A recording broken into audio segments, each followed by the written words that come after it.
Hi friends, ಎಲ್ರಿಗೂ ನಮಸ್ಕಾರ. ನಾನು Paru. Welcome to Appu star kitchen. ಹೇಗಿದ್ದೀರಾ ಎಲ್ಲರೂ? ಐ ಹೋಪ್ ಚೆನ್ನಾಗಿದ್ದೀರಾ ಅಂತ ಅಂದ್ಕೊಳ್ತೇನೆ. ಇವತ್ತಿನ ರೆಸಿಪಿ ಏನಪ್ಪ ಅಂದರೆ ಪರ್ಫೆಕ್ಟಾಗಿ ಬೇಕ್ರಿಯಲ್ಲಿ ಸಿಗುವಂಥ ಡೋನಟ್ಸ್ನ ಮನೆಯಲ್ಲೇ ಸುಲಭವಾಗಿ ಹೇಗೆ ಮಾಡೋದು ಅಂತ ನಿಮಗೂ ಕೂಡ ತಿಳಿಸ್ಕೊಡ್ತೇನೆ.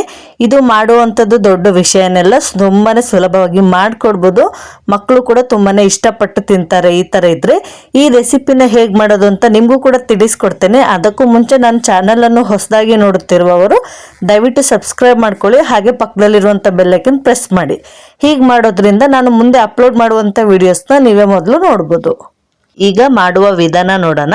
ಮೊದಲಿಗೆ ಒಂದು ಬೌಲ್ನ ತೆಗೆದುಕೊಂಡು ಅದಕ್ಕೆ ಒಂದು ಅರ್ಧ ಕಪ್ ಆಗಷ್ಟು ಉಗುರು ಬೆಚ್ಚಗಿರುವಂಥ ಹಾಲನ್ನ ತಗೊಳ್ಬೇಕು. ಈಗ ಇದಕ್ಕೆ ಒಂದು 2 ಸ್ಪೂನ್ ಆಗಷ್ಟು ಡ್ರೈ ಈಸ್ಟ್ನ ಹಾಕೊಳ್ಳೋಣ.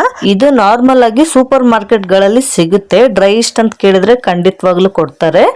ಈಗ ಇದಕ್ಕೆ ಒಂದು 3 ಸ್ಪೂನ್ ಆಗಷ್ಟು ನಾನಿಲ್ಲಿ ಸಕ್ಕರೆ ಪೌಡರ್ನ ತಗೊಂಡಿದ್ದೀನಿ.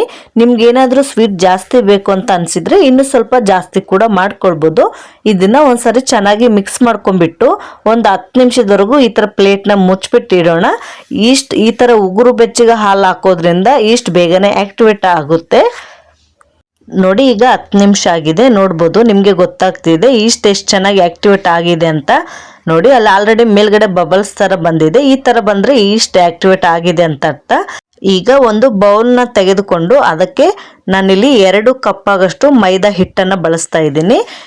ಈ ಅಳತೆಯಲ್ಲಿ ಮಾಡಿದ್ರೆ ಡೋನಟ್ಸ್ ಪರ್ಫೆಕ್ಟ್ ಆಗಿ ಬರುತ್ತೆ, ಯಾವುದೇ ರೀತಿ ಹಾಳಾಗೋದಿಲ್ಲ, ತುಂಬಾನೇ ರುಚಿಯಾಗಿ ಕೂಡ ಇರುತ್ತೆ. ಹಾಗೆ ಜೊತೆಗೆ ಒಂದು ಚಿಟಿಕೆ ಆಗಷ್ಟು ಉಪ್ಪನ್ನ ಸೇರಿಸ್ಕೊಂಡ್ಬಿಡಿ. ಉಪ್ಪು ಹಾಕೋದ್ರಿಂದ ರುಚಿ ತುಂಬಾನೇ ಚೆನ್ನಾಗಿರುತ್ತೆ. ಹಾಗೆ ಆಕ್ಟಿವೇಟ್ ಆಗಿರುವಂತ ಹಾಲನ್ನ ಕೂಡ ಹಾಕೊಂಡ್ಬಿಟ್ಟು ಚೆನ್ನಾಗಿ ಒಂದ್ಸರಿ ಮಿಕ್ಸ್ ಮಾಡ್ಕೊಳ್ಬೇಕು. ಇದಕ್ಕೆ ಸ್ವಲ್ಪನೇ ನೀರು ಹಾಕೊಳ್ತಾ ಕಲ್ಸ್ಕೊಂಬಿಡಿ. ಜಾಸ್ತಿ ತೆಳುವಾಗಿ ಕಲ್ಸ್ಕೊಳಕ್ ಹೋಗ್ಬಾರ್ದು. ಇವಾಗ ನಾರ್ಮಲ್ ಆಗಿ ನಾವು ಚಪಾತಿ ಹಿಟ್ಟಿಗೆ ಯಾವ ರೀತಿ ಕಲ್ಸ್ಕೊಳ್ತೀವೋ ಅದೇ ರೀತಿ ಕಲ್ಸ್ಕೊಳ್ಬೇಕಾಗುತ್ತೆ. ಚೆನ್ನಾಗಿ ನಾದಿ ಕಲ್ಸ್ಕೊಂಬಿಡಿ. ಒಂದು 5 ನಿಮಿಷದವರೆಗೂ ಚೆನ್ನಾಗಿ ನಾದ್ಕೊಳ್ಬೇಕಾಗುತ್ತೆ. ನಾವು ಹಿಟ್ಟನ್ನ ಎಷ್ಟು ಚೆನ್ನಾಗಿ ನಾದ್ತೀವೋ ಡೋನಟ್ಸ್ ಕೂಡ ಅಷ್ಟೇ ಚೆನ್ನಾಗಿ ಬರುತ್ತೆ, ತುಂಬಾನೇ ಸಾಫ್ಟ್ ಆಗಿರುತ್ತೆ. ಹಾಗಾಗಿ ಸ್ವಲ್ಪನೇ ನೀರು ಹಾಕೊಳ್ತಾ ಚೆನ್ನಾಗಿ ನಾದ್ಕೊಂಬಿಡಿ. ನೋಡಿ, ಈಗ ಇಷ್ಟು ಕಲ್ಸ್ಕೊಂಡಾಗಿದೆ. ನೋಡಿ, ಇಲ್ಲಿ ನಾನು ಟೋಟಲ್ ಆಗಿ ಒಂದು 2 ಸ್ಪೂನ್ ಆಗಷ್ಟು ಬೆಣ್ಣೆನ ತಗೊಂಡಿದ್ದೀನಿ. ಬೆಣ್ಣೆ ಗಟ್ಟಿಯಾಗಿರ್ಬಾರ್ದು. ನೋಡಿ, ಈ ತರ ನಾರ್ಮಲ್ ಆಗಿರ್ಬೇಕು. ನೀವೇನಾದ್ರೂ ಫ್ರಿಜ್ಜಲ್ಲಿ ಇಟ್ಟಿದ್ರೆ 1 ಅವರ್ ಮುಂಚೆನೆ ಹೊರಗಡೆ ಇಟ್ಬಿಟ್ಟು ಯೂಸ್ ಮಾಡಬೇಕಾಗುತ್ತೆ. ನೋಡಿ, ಇಲ್ಲಿ ನಾನು ಯಾವ ರೀತಿ ನಾದ್ತಾ ಇದ್ದೀನಿ ಅಂತ. ಈ ತರ ಚೆನ್ನಾಗಿ ಒಂದು 5 ನಿಮಿಷದವರೆಗೂ ನಾದ್ಕೊಂಡ್ಬಿಡಿ. ನಿಮ್ಮ ಹತ್ರ ಏನಾದ್ರೂ ಬೆಣ್ಣೆ ಇಲ್ಲ ಅಂದ್ರೆ ನೀವು ತುಪ್ಪನೂ ಕೂಡ ಯೂಸ್ ಮಾಡ್ಕೊಳ್ಬಹುದು. ಒಂದ್ ವೇಳೆ ತುಪ್ಪ ಕೂಡ ಇಲ್ಲ ನಾರ್ಮಲ್ ಆಗಿ 2 ಸ್ಪೂನ್ ಆಗಷ್ಟು ಎಣ್ಣೆನೂ ಸಹ ಯೂಸ್ ಮಾಡ್ಕೊಳ್ಬಹುದು. ಆ ತರ ಮಾಡ್ಕೊಂಡ್ರು ಕೂಡ ಡೋನಟ್ಸ್ ತುಂಬಾನೇ ಚೆನ್ನಾಗಿ ಬರುತ್ತೆ. ನೋಡಿ, ಈಗ ಹಿಟ್ಟು ಕಲ್ಸ್ಕೊಂಡ್ಬಿಟ್ಟಾಗಿದೆ. ಈಗ ಇದನ್ನ ಒಂದು ಸೈಡಲ್ಲಿ ಎತ್ತಿಟ್ಕೊಂಡ್ಬಿಡೋಣ. ಅದೇ ಬೌಲ್ಗೆನೆ ಸ್ವಲ್ಪ ಒಂದು 2 ಸ್ಪೂನ್ ಆಗಷ್ಟು ಎಣ್ಣೆನ ಹಾಕ್ಬಿಟ್ಟು ನೀಟಾಗಿ ಎಲ್ಲ ಕಡೆನೂ ಸ್ಪ್ರೆಡ್ ಮಾಡಬೇಕಾಗುತ್ತೆ. ಯಾಕಂದ್ರೆ ಹಿಟ್ಟು ಅಂಟ್ಕೊಳ್ಬಾರ್ದು ಅನ್ನೋ ಕಾರಣಕ್ಕಷ್ಟೇನೆ. ನೋಡಿ, ಅದೇ ಬೌಲ್ಗೆನೆ ಇವಾಗ ಹಿಟ್ಟನ್ನು ತೆಗೆದುಕೊಂಡು ನಾನು ಯಾವ ರೀತಿ ಮಾಡ್ತಾ ಇದ್ದೀನಿ ಅಂತ ಈ ರೀತಿ ಮಾಡ್ಕೊಂಡ್ರೆ ಆಯ್ತು. ಇದನ್ನ ಅದೇ ಬೌಲ್ಗೆ ಇಟ್ಬಿಟ್ಟು ಇದಕ್ಕೆ 1 ಸ್ಪೂನ್ ಎಣ್ಣೆನ ಹಾಕ್ಬಿಟ್ಟು ಮೇಲ್ಗಡೆ ಎಲ್ಲಾನು ನೀಟಾಗಿ ಸ್ಪ್ರೆಡ್ ಮಾಡ್ಕೊಂಬಿಡಿ. ಈ ತರ ಮಾಡ್ಕೊಂಡ್ಬಿಟ್ಟು ಒಂದು ಪ್ಲೇಟ್ನ ಮುಚ್ಚಿಬಿಟ್ಟು 1 ಅವರ್ ವರೆಗೂ ಪರ್ಮೆಂಟ್ ಆಗೋಕೆ ಬಿಡಬೇಕು. ಹಿಟ್ಟು ಪರ್ಮೆಂಟ್ ಆದ್ರೇನೆ ಡೋನಟ್ಸ್ ತುಂಬಾನೇ ಚೆನ್ನಾಗಿ ಬರುತ್ತೆ. ಇವಾಗ ನಾವು ನಾರ್ಮಲ್ ಆಗಿ ಪಿಜ್ಜಾಗೆ ಅಥವಾ ಬ್ರೆಡ್ ಆ ಥರದಕ್ಕೂ ಯಾವ ರೀತಿ ಪರ್ಮೆಂಟ್ ಮಾಡ್ತೀವಲ್ಲ, ಇದಕ್ಕೂ ಸೇಮ್ ಅದೇ ರೀತಿನೇ ಮಾಡಬೇಕು. ನೋಡಿ, ಈಗ 1 ಅವರ್ ಆಗಿದೆ. ಎಷ್ಟು ಚೆನ್ನಾಗಿ ಪರ್ಮೆಂಟ್ ಆಗಿದೆ ಅಂತ ನೀವೇ ನೋಡ್ಬೋದು. ಈಗ ಡಿಶಿಮ್ ಅಂತ ಒಂದು ಪಂಚ್ನ ಕೊಟ್ಬಿಡಿ. ನೋಡಿ, ಎಷ್ಟು ಚೆನ್ನಾಗಿ ಉಬ್ಬಿ ಬಂದಿದೆ ಅಲ್ವಾ. ನೋಡಿ, ಈ ತರ ಉಬ್ಬಿ ಬಂದ್ರೇನೆ ಡೋನಟ್ಸ್ ತುಂಬಾನೇ ಚೆನ್ನಾಗಿ ಬರುತ್ತೆ. ಇದನ್ನ ಒಂದು 2 ನಿಮಿಷದವರೆಗೂ ಚೆನ್ನಾಗಿ ಕಲ್ಸ್ಕೊಂಡ್ಬಿಡಿ. ಈಗ ಹಿಟ್ಟನ್ನು ತೆಗೆದುಕೊಂಡು ನೋಡಿ, ಇಲ್ಲಿ ನಾನು ಯಾವ ರೀತಿ ಮಾಡ್ತಾ ಇದ್ದೀನಿ ಅಂತ ಈ ರೀತಿ ಮಾಡಿಕೊಂಡು ಕೆಳಗಡೆ ಸ್ವಲ್ಪ ಮೈದಾ ಹಿಟ್ಟನ್ನ ಉದುರಿಸ್ಕೊಂಡ್ಬಿಟ್ಟು ಮೇಲ್ಗಡೆ ಕೂಡ ಸ್ವಲ್ಪ ಹಾಕ್ಬಿಟ್ಟು ಇದನ್ನ ಲಟ್ಟಿಸ್ಕೊಂಡ್ಬಿಡ್ಬೇಕು. ಜಾಸ್ತಿ ತೆಳುವಾಗಿ ಕೂಡ ಇರಬಾರ್ದು, ಜಾಸ್ತಿ ದಪ್ಪನೂ ಇರಬಾರ್ದು, ಮೀಡಿಯಂ ಆಗಿ ಲಟ್ಸ್ಕೊಳ್ಬೇಕಾಗುತ್ತೆ. ನೋಡಿ, ಇಲ್ಲಿ ನಾನು ಯಾವ ರೀತಿ ಲಟ್ಟಿಸ್ತಾ ಇದ್ದೀನಿ ಅಂತ ಈ ರೀತಿ ಲಟ್ಸ್ಕೊಂಡ್ರೆ ಸಾಕು. ನೋಡಿ, ನಿಮಗೆ ಗೊತ್ತಾಗ್ತಾ ಇದೆ ಯಾವ ರೀತಿ ಸೈಜಲ್ಲಿ ಇರಬೇಕು ಅಂತ ತೋರಿಸ್ತಾ ಇದ್ದೇನೆ. ನೋಡಿ, ಇಷ್ಟು ದಪ್ಪ ಇದ್ರೆ ಸಾಕು, ಜಾಸ್ತಿ ತೆಳುವಾಗಿ ಅಥವಾ ಜಾಸ್ತಿ ದಪ್ಪ ಏನು ಬೇಡ. ಈಗ ಈ ತರ ಒಂದು ಕ್ಯಾಪ್ನ ತಗೊಂಡಿದ್ದೀನಿ. ನಿಮ್ಮ ಹತ್ರ ಏನಿರುತ್ತೆ ಅದನ್ನೇ ಯೂಸ್ ಮಾಡ್ಕೊಳ್ಳಿ. ಗ್ಲಾಸ್ ಇದ್ರೆ ಗ್ಲಾಸಿಂದ ಕೂಡ ಯೂಸ್ ಮಾಡ್ಕೊಳ್ಬೋದು. ಅದನ್ನ ಈ ತರ ಕಟ್ ಮಾಡ್ತಾ ಇದ್ದೀನಿ. ಈ ತರ ಯಾಕಂದ್ರೆ ಡೋನಟ್ಸ್ ರೌಂಡ್ ಆಗಿರುತ್ತಲ್ವಾ, ಹಾಗಾಗಿ ನಾನು ಇದರಿಂದ ಶೇಪ್ನ ಕೊಡ್ತಾ ಇದ್ದೀನಿ. ಮತ್ತೆ ಇದಕ್ಕೆ ಒಳಗಡೆ ಇನ್ನೊಂದು ಚಿಕ್ಕದಾಗಿ ಶೇಪ್ ಕೊಡೋಕ್ಕೆ ನಾನು ಈ ಥರ ಒಂದು ಕ್ಯಾಪ್ನ ತೊಗೊಂಡಿದ್ದೀನಿ. ನಿಮ್ಮ ಹತ್ರ ಯಾವುದಿರುತ್ತೆ ನೀವು ಅದನ್ನೇ ಕೂಡ ಯೂಸ್ ಮಾಡ್ಕೊಳ್ಬೋದು. ಉಳಿದಿರುವಂಥ ಎಲ್ಲ ಹಿಟ್ಟನ್ನು ತೆಗೆದ್ಬಿಟ್ಟು ಮತ್ತೆ ಡೋನಟ್ಸ್ ಕೂಡ ಮಾಡ್ಕೊಳ್ಬೋದು. ನೋಡಿ ನಾನಿಲ್ಲಿ ಈ ತರ ವೈಟ್ ಹಾಳೆನ ಕಟ್ ಮಾಡ್ಕೊಂಡು ಇಟ್ಕೊಂಡಿದ್ದೀನಿ. ಎಲ್ಲದನ್ನು ಸಪ್ರೇಟ್ ಹಾಕಿಡಬೇಕು, ಒಟ್ಟಿಗೆ ಹಾಕಿಡಕ್ಕೆ ಹೋಗ್ಬೇಡಿ. ನಿಮ್ಮ ಹತ್ರ ಏನಾದರೂ ಬಟರ್ ಪೇಪರ್ ಇದ್ರೆ ಅದನ್ನೇ ಕಟ್ ಮಾಡಿಬಿಟ್ಟು ಎತ್ತಿಟ್ಕೊಂಡ್ಬಿಡಿ. ಎಲ್ಲ ಡೋನಟ್ಸ್ನು ರೆಡಿ ಮಾಡಿಕೊಂಡು ಒಂದು ಸೈಡಲ್ಲಿ ಎತ್ತಿಟ್ಕೊಂಡ್ಬಿಡಿ. ನೋಡಿ ನಾನಿಲ್ಲಿ ಯಾವ ರೀತಿ ಮಾಡಿ ಎತ್ತಿಟ್ಟಿದ್ದೀನಿ ಅಂತ. ಇದನ್ನ ಒಂದು ಬಟ್ಟೆನ ಮುಚ್ಚಿಬಿಟ್ಟು ಒಂದು 15 ನಿಮಿಷದವರೆಗೂ ಹಾಗೆ ಮುಚ್ಚಿ ಇಟ್ಬಿಡೋಣ. ನೋಡಿ ಈಗ 15 ನಿಮಿಷ ಆಗಿದೆ. ನೋಡಿ ಡೋನಟ್ಸ್ ಎಷ್ಟು ಚೆನ್ನಾಗಿ ಉಬ್ಬಿ ಬಂದಿದೆ ಅಂತ ನಿಮಗೆ ಗೊತ್ತಾಗ್ತಾ ಇದೆ ನೋಡಿದ್ರೇನೆ ಅಲ್ವಾ, ಎಷ್ಟು ಚೆನ್ನಾಗಿ ಉಬ್ಬಿ ಬಂದಿದೆ. ಈಗ ಮತ್ತೊಂದು ಕಡೆ ಎಣ್ಣೆನ ಬಿಸಿಗೆ ಕೂಡ ಇಟ್ಕೊಂಡಿದ್ದೀನಿ. ಎಣ್ಣೆನ ಮೀಡಿಯಂ ಫ್ಲೇಮಲ್ಲಿ ಇಟ್ಕೊಂಡ್ಬಿಡಿ, ಜಾಸ್ತಿ ಫಾಸ್ಟಾಗಿ ಇಟ್ಕೊಳ್ಳೋಕೆ ಹೋಗ್ಬಿಡಿ. ಈಗ ಒಂದೊಂದೇ ಡೋನಟ್ಸ್ನ ತೊಗೊಂಡು ನಿಧಾನವಾಗಿ ಕಾದಿರುವಂಥ ಎಣ್ಣೆಗೆ ಹಾಕ್ಕೊಂಬಿಡಿ. ಎಲ್ಲನೂ ಒಟ್ಟಿಗೆ ಹಾಕ್ಕೊಳ್ಳೋಕೆ ಹೋಗ್ಬಿಡಿ, ಸ್ವಲ್ಪ ದೂರನೇ ಹಾಕ್ಕೊಂಡ್ಬಿಟ್ರೆ ಆಗ ಡೋನಟ್ಸ್ ಅಂಟ್ಕೊಳ್ಳೋದಿಲ್ಲ. ನೋಡಿ ಎಷ್ಟು ಚೆನ್ನಾಗಿ ಉಬ್ಬಿ ಬರ್ತಾ ಇದೆ ಅಲ್ವಾ, ನಿಮಗೂ ಕೂಡ ನೋಡಿದರೆ ಗೊತ್ತಾಗ್ತಾ ಇದೆ ಅನಿಸುತ್ತೆ. ನೋಡಿ ಎಷ್ಟು ಸೈಜ್ ಕೂಡ ತುಂಬಾನೇ ಡಬಲ್ ಆಗಿದೆ, ತುಂಬಾನೇ ಚೆನ್ನಾಗಿ ಕೂಡ ಬರ್ತಾ ಇದೆ. ನೋಡಿ ಒಂದು ಕಡೆ ಫ್ರೈ ಆದ ನಂತರ ಮತ್ತೊಂದು ಕಡೆ ತಿರ್ಸ್ಕೊಂಡ್ಬಿಟ್ಟು ನೀಟಾಗಿ ಫ್ರೈ ಮಾಡ್ಕೊಳ್ಬೇಕಾಗುತ್ತೆ. ಫ್ಲೇಮ್ನ ಲೋ ಅಲ್ಲಿ ಇಟ್ಟು ಫ್ರೈ ಮಾಡ್ಕೊಂಬಿಡಿ. ಫಾಸ್ಟಲ್ಲಿ ಇಟ್ಬಿಟ್ರೆ ಬೇಗನೆ ಕಪ್ಪಗಾಗ್ಬಿಡುತ್ತೆ ಮೇಲ್ಗಡೆ, ಒಳಗಡೆ ಸರಿಯಾಗಿ ಬೆಂದಿರಲ್ಲ.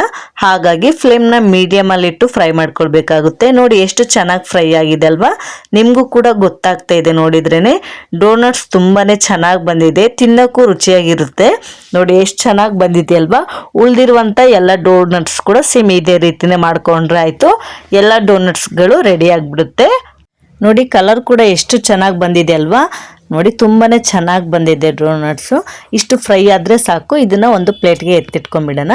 ಈಗ ಮತ್ತೊಂದು ಉಳಿದಿರುವಂಥ ಎಲ್ಲ ಡೋನಟ್ಸ್ನು ಹಾಕ್ಕೊಂಡು ಅದನ್ನು ಕೂಡ ಗೋಲ್ಡನ್ ಕಲರ್ ಬರೋವರೆಗೂ ಎರಡು ಸೈಡಲ್ಲಿನೂ ನೀಟಾಗಿ ಫ್ರೈ ಮಾಡ್ಕೊಂಡ್ಬಿಟ್ಟು ಅದನ್ನು ಸಹ ಒಂದು ಪ್ಲೇಟಲ್ಲಿ ಎತ್ತಿಟ್ಕೊಂಡ್ಬಿಡಿ. ನೋಡಿ ನಾನಿಲ್ಲಿ ಒಂದು 2 ಪ್ಲೇಟ್ನ ತೊಗೊಂಡಿದ್ದೀನಿ, ಅದಕ್ಕೆ ತುಂಬಾನೇ ಬಿಸಿಯಾಗಿರುವಂಥ ನೀರನ್ನ ಹಾಕೊಳ್ತಾ ಇದ್ದೀನಿ. 2 ಪ್ಲೇಟ್ಗೂ ತುಂಬ ಬಿಸಿ ಇರುವಂಥ ನೀರನ್ನ ಹಾಕ್ಕೊಂಡ್ಬಿಟ್ಟು ನಾನಿಲ್ಲಿ ವೈಟ್ ಚಾಕ್ಲೇಟ್ ಮತ್ತು ಡೈರಿ ಮಿಲ್ಕ್ ಚಾಕ್ಲೇಟ್ನ ತೊಗೊಂಡಿದ್ದೀನಿ. ನೀವು ಯಾವ ಚಾಕ್ಲೇಟ್ ಇರುತ್ತೋ ಅದನ್ನು ಕೂಡ ತೊಗೊಳ್ಬೋದು. ಇದನ್ನು ಸ್ವಲ್ಪ ಮೆಲ್ಟ್ ಮಾಡ್ಕೊಳ್ಬೇಕಾಗುತ್ತೆ. ನೀಟಾಗಿ ಬಿಸಿನೀರಲ್ಲಿ ಇಟ್ಟರೆ ಬೇಗನೆ ಕರಗಿಬಿಡುತ್ತೆ. ಈ ಥರ 2 ಸೈಡನ್ನು ಸ್ಪೂನಿಂದ ಕಲಿಸ್ಕೊಳ್ತಾ ನೀಟಾಗಿ ಮೆಲ್ಟ್ ಮಾಡ್ಕೊಂಬಿಡಿ. ನೋಡಿ ಯಾವ ಥರ ಮೆಲ್ಟ್ ಆಗ್ತಾ ಇದೆ ಅಂತ ನಿಮಗೆ ಗೊತ್ತಾಗ್ತಾ ಇದೆ. ಈ ಥರ ಬಿಸಿನೀರಲ್ಲಿ ಇಡೋದ್ರಿಂದ ಬೇಗನೆ ಮೆಲ್ಟ್ ಆಗಿಬಿಡುತ್ತೆ. ನೋಡಿ ಈಗ 2 ಚಾಕ್ಲೇಟ್ನು ಕಂಪ್ಲೀಟಾಗಿ ಮೆಲ್ಟ್ ಆಗಿದೆ. ಇಷ್ಟಾದರೆ ಸಾಕು. ಈಗ ನಾವು ರೆಡಿ ಮಾಡಿ ಇಟ್ಕೊಂಡಿದ್ವಲ್ಲ ಡೋನಟ್ಸ್ನ ಕಂಪ್ಲೀಟಾಗಿ ತಣ್ಣಗಾದ ನಂತರ ಈ ಥರ ಚಾಕ್ಲೇಟಲ್ಲಿ ಡಿಪ್ ಮಾಡೋಣ. ಆಫ್ ಮಾತ್ರ ಮಾಡಿಬಿಡಿ, ಫುಲ್ ಮಾಡೋಕ್ಕೆ ಹೋಗಬೇಡಿ. ನೋಡಿ ಆ ಕಡೆ ಕೂಡ ವೈಟ್ ಚಾಕ್ಲೇಟಲ್ಲಿ ಕೂಡ ನಾನು ಡಿಪ್ ಮಾಡ್ತಾ ಇದ್ದೀನಿ. ಎಲ್ಲ ಡೋನಟ್ಸ್ನು ಕೂಡ ಈ ಥರ ಡಿಪ್ ಮಾಡಿಕೊಂಡು ಇಟ್ಕೊಂಡ್ರೆ ತುಂಬಾನೇ ಚೆನ್ನಾಗಿರುತ್ತೆ. ನಿಮ್ಮ ಹತ್ರ ಏನಾದರೂ ಚಾಕ್ಲೇಟ್ ಆ ಥರ ಏನು ಇಲ್ಲ ಅಂದರೆ ನಾರ್ಮಲ್ ಆಗಿ ಸಕ್ಕರೆ ಪೌಡರ್ನಲ್ಲಿ ಡಿಪ್ ಮಾಡಿಬಿಟ್ಟು ಹಾಗೂ ತಿನ್ಬೋದು, ಅದು ಕೂಡ ತುಂಬಾನೇ ಚೆನ್ನಾಗಿರುತ್ತೆ. ನೋಡಿ ನಾನಿಲ್ಲಿ ಎಲ್ಲ ಡೋನಟ್ಸ್ನು ಈ ಥರ ಡಿಪ್ ಮಾಡಿ ಇಟ್ಕೊಂಡು ಮೇಲ್ಗಡೆ ಡೆಕೋರೇಷನ್ಗೋಸ್ಕರ ನಾನಿಲ್ಲಿ ಈ ಥರ ಚಾಕ್ಲೇಟ್ನ ಯೂಸ್ ಮಾಡ್ತಾ ಇದ್ದೀನಿ. ನಾನು ಇದನ್ನು ಮೀಶೋನಲ್ಲಿ ತರಿಸ್ಕೊಂಡಿದ್ದು. ನಿಮ್ಗೇನಾದರೂ ಬೇಕು ಅಂತಿದ್ರೆ ನಾನು ಲಿಂಕ್ನ ಡಿಸ್ಕ್ರಿಪ್ಷನಲ್ಲಿ ಹಾಕಿರ್ತೀನಿ, ಹೋಗಿ ಚೆಕ್ ಮಾಡ್ಕೊಳ್ಳಿ. ನಿಮ್ಗೆ ಚಾಕ್ಲೇಟ್ ಈ ಥರ ಇಲ್ಲದೆ ಹೋದರೆ ನೀವು ಬೇಕಾದ್ರೆ ಚಾಕೋ ಚಿಪ್ಸ್ನು ಕೂಡ ಹಾಕೊಳ್ಬೋದು, ಇಲ್ಲದೆ ಹೋದರೆ ಡ್ರೈ ಫ್ರೂಟ್ಸ್ನು ಕೂಡ ಕಟ್ ಮಾಡಿ ಹಾಕೊಳ್ಬೋದು. ನೋಡಿ ನಾನು ಆಲ್ರೆಡಿ ಅಲ್ಲಿ ಸಕ್ಕರೆ ಪುಡಿನೂ ಉದುರಿಸ್ಬಿಟ್ಟು ಇಟ್ಟಿದ್ದೀನಿ. ನಿಮ್ಗೆ ಯಾವ ಥರ ಇಷ್ಟ ಆಗುತ್ತೆ ಅದೇ ಥರನೇ ತಿನ್ಬೋದು, ತುಂಬಾ ರುಚಿಯಾಗಿರುತ್ತೆ. ನೋಡಿದ್ರಲ್ವ ಎಷ್ಟು ಸುಲಭವಾಗಿ ಮಾಡ್ಕೊಡ್ಬೋದು ಅಂತ, ತುಂಬಾ ಚೆನ್ನಾಗಿರುತ್ತೆ. ಈ ಥರ ಮಾಡ್ಕೊಳ್ಳೋದ್ರಿಂದ ಮಕ್ಕಳು ಕೂಡ ತುಂಬಾ ಇಷ್ಟಪಡ್ತಾರೆ. ಹೊರಗಡೆ ತರೋದಕ್ಕಿಂತಲೂ ಈ ಥರ ಮನೆಯಲ್ಲೇ ಮಾಡಿಕೊಂಡು ಎಲ್ಲರೂ ಕೂಡ ತುಂಬಾ ಎಂಜಾಯ್ ಮಾಡ್ಕೊಂಡು ತಿನ್ಬೋದು. ನೋಡುದ್ರಲ್ವಾ ಫ್ರೆಂಡ್ಸ್, ಮೊಟ್ಟೆಯನ್ನು ಬಳಸದೆ ಮನೆಯಲ್ಲೇ ಸುಲಭವಾಗಿ ಡೋನಟ್ಸ್ನ ಹೇಗೆ ಮಾಡೋದು ಅಂತ ತಿಳಿಸ್ಕೊಟ್ಟಿದ್ದೇನೆ. ಈ ರೀತಿ ಅಳತೆಯಿಂದ ಮಾಡಿದರೆ ಪರ್ಫೆಕ್ಟ್ ಆಗಿ ಬೇಕರಿಯಲ್ಲಿ ಯಾವ ರೀತಿ ಸಿಗುತ್ತೆ ಸೇಮ್ ಟು ಸೇಮ್ ಅದೇ ರೀತಿ ಸಿಗುತ್ತೆ. ರುಚಿ ಕೂಡ ತುಂಬಾನೇ ಚೆನ್ನಾಗಿರುತ್ತೆ. ಈ ಥರ ಹೊರಗಡೆ ತರೋದಕ್ಕಿಂತಲೂ ಮನೆಯಲ್ಲೇ ಮಕ್ಕಳಿಗೆ ಮಾಡಿಕೊಡೋದ್ರಿಂದ ತುಂಬಾನೇ ಒಳ್ಳೆಯದು. ನೋಡಿ ಹೊರಗಡೆ ಆದರೆ ಒಂದು ಚಿಕ್ಕ ಪೀಸ್ಗೆ 80 ರೂಪಾಯಿ ಆ ಥರ ಹೇಳ್ತಾರೆ. ಅದೇ 80 ರೂಪಾಯಲ್ಲಿ ಮನೆಯಲ್ಲೇ ಮಾಡಿದರೆ ಮನೆಯವರು ಎಲ್ಲರೂ ಕೂಡ ತಿನ್ಬೋದಲ್ವಾ. ಇವತ್ತಿನ ರೆಸಿಪಿ ಇದಾಗಿದೆ ಫ್ರೆಂಡ್ಸ್. ಈ ರೆಸಿಪಿ ನಿಮಗೆ ಇಷ್ಟ ಆಗಿದೆ ಅಂತ ಅನ್ಕೊಳ್ತೇನೆ. ಇಷ್ಟ ಆಗಿದ್ರೆ ಪ್ಲೀಸ್ ಲೈಕ್ ಮಾಡಿ, ಹಾಗೆ ಫ್ಯಾಮಿಲಿ ಫ್ರೆಂಡ್ಸ್ ಜೊತೆ ಶೇರ್ ಮಾಡಿ. ಈ ರೆಸಿಪಿನ ನೀವು ಕೂಡ ನಿಮ್ಮ ಮನೆಯಲ್ಲಿ ಟ್ರೈ ಮಾಡಿ ಹೇಗೆ ಬಂತು ಅಂತ ಕಮೆಂಟಲ್ಲಿ ತಿಳಿಸಿ. ಹಾಗೆ ನನ್ನ ಚಾನಲನ್ನು ಸಬ್ಸ್ಕ್ರೈಬ್ ಮಾಡ್ಕೊಳ್ಳೋದನ್ನು ಮರಿಬೇಡಿ. Thank you for watching.